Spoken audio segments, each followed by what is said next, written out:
video on why change. Okay, just again, wrapping up some ideas here on why I think STEM is so important and why it's changed in my practice.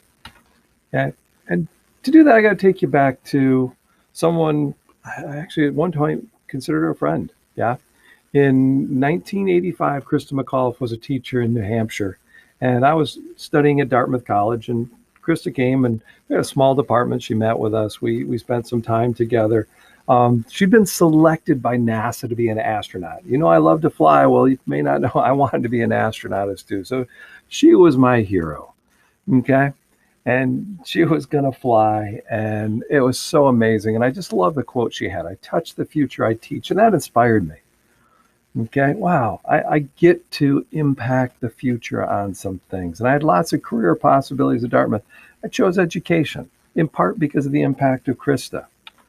And if you know the rest of the story, it's sad. That first year I was teaching in Yakutat in January, I set my class down to watch her launch. And I still remember, that watching that explosion and realizing, wow, she gave her life for this. And so did 6 other astronauts. And it's inspired me since then. And so with that in mind, this has become that theme. I want to carry that forward a little bit if I can. Okay. And so with that in mind, what does it mean to touch the future? Well, our kids, it's a very different future than what you and I experienced when I was in school back in the 80s. Now live in the information age. Everything is at our fingertips. All that information is there. Okay. And economists predict that our students are going to change their careers at least 5 times throughout their working lives, not their jobs, their careers. I can't even imagine that. I've been a teacher my entire life, 35 years. I do lots of different things. I've had different experiences. It seems like every 5 years I do something different in education, but I haven't changed my career. And we're going to ask our kids to do that. And that's an entirely new set of skills that we need to make them learners. We need to empower them. And that's a key part of what STEM is about. Okay. And these are careers that may not even have been invented yet. Okay. They're talking about we're preparing our kids for something we don't know, for a future we don't understand, whether it's 3D printed organs or micro robotics, nanorobotics that will cure coronavirus by being that microbiota antibody. It's amazing to think about. Okay. And there was some questioning done here in the United States back when we really got NGSS off the ground, where we ask, are we preparing our students for the jobs even of today? And so we ask college professors, STEM professors, do you think your students are well prepared to work in the STEM fields? 90%. Yeah. The United States has an incredible university system. We're ready. We're preparing our kids.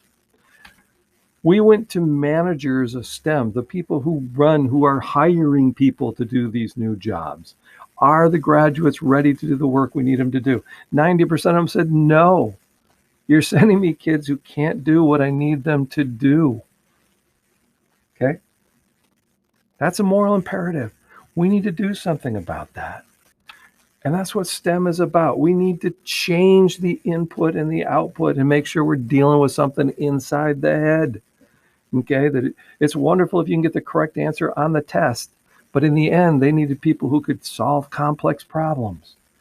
And so need to move beyond, okay, I can find the information. Move beyond to, okay, what can I do with it? If I need facts, I'm going to use a computer. I'm going to hire Google. I don't have to hire Google. Google's free. All this information at our fingertips. What do we need kids to be able to do? Okay. And that became the NGSS skills. We need them to ask questions and define problems, develop and understand how to use complex models, how to carry out investigations, to analyze data, to use mathematical and computational thinking, to think, not just use algorithms, to construct explanations and design solutions to complicated problems. Okay, to engage in argument from evidence, not just I say it is, but here's the evidence and here's why I believe what I believe. And obtain and communicate information so that other people can know what they've learned. Okay? And then I love the quote from Albert Einstein who talks about what goes on in my brain is more important than the facts. It's that imagination.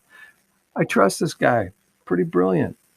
Okay. And that's where the cross country cutting concepts come in, that we want kids to understand the ideas of cause and effect, energy and matter, patterns, scale and proportion, whether it's time, distance, scale, what's something nano? Okay, structure and function, what's the relationship between those things? Stability and change, what happens there? How is something stable? How does it change? And system thinking. Okay, understanding this is the core of STEM imagination and creativity. Okay, now the journey is not easy. Yeah, I remember when I started out being a teacher, I had this vision. I'm just going to go along. Every year I've got a pitfall. Coronavirus. Who thought? Okay. Next year it's going to be something new, even though we'll be like, oh, it's going to be easy after this. No, it's never easy. Teaching kids is about change. Teaching kids about new learning. I appreciate you're here learning with me, and I hope it's helpful. Okay. And again, take you back to where we started. Okay. Every year, that's the wonder I have with teaching, is I get to start over again with a new group of kids, but I know more. And so even looking at this, let's test whether that's true. Look at that. I'm going to pause for a second.